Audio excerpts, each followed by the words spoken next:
back. Today it's 4.6 square kilometers. Two things have happened to this lake. I mean, Hyderabad is a very interesting city, and I'm not originally from Hyderabad. I migrated about 25 years back to Hyderabad. So I'm Telugu speaking, basically. Okay, so it's a very interesting city because it's the only city in India that I've seen where the entire central business district has actually developed around the lake. You first had MG Road, and you had, on the Secunderabad side, and you had Bashir Bagh, and then slowly, Begumpet developed, and so on and so forth. And I believe one chief minister, in fact, even wanted to fill the lake and sell it and make money out of it. Okay. Now, what did we do to this nice lake that we had? And you have something like 1,300 lakes in and around Hyderabad. Okay, they've shrunk. The number of lakes have shrunk, and some of the lakes have disappeared. Like in Masab tank, there's no tank that you can see, and so on. Okay, we did two things to this lake. We occupied the lake, and we polluted it. And it remains the same the way it was, say, 20 years back. It remains the same. Now, I was on the Supreme Court committee that looked into this lake 15 years back. So I'm going to present some data. Mr. Rajamani committee. That's right. I was with Rajamani and Dr. R.C. Reddy. The three of us formed the committee in 2005 and subsequently in 2010 as well. So people bathed in the lake, they washed clothes, they took their buffaloes, and the buffaloes drank the water, and they sold that milk.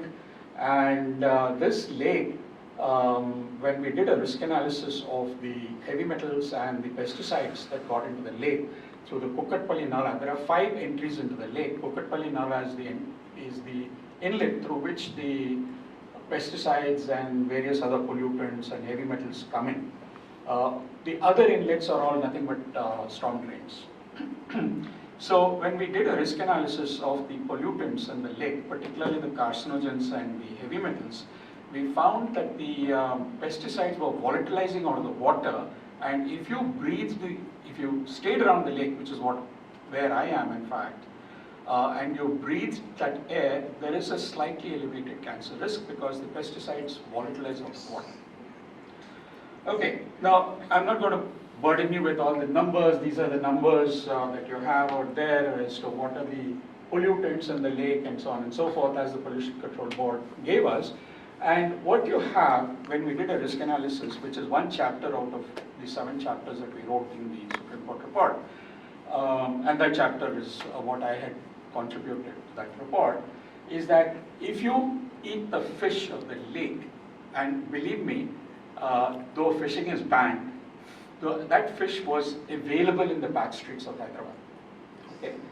You had 100% risk of getting cancer. I've never computed such a high risk ever before. Now, when we compute what is called a lifetime risk, it means that you have to be exposed to that risk for 30 years, even if it is in small quantities. That's the way risk analysis is done. Okay, so you had an extremely high risk if you ate the fish. You had a fairly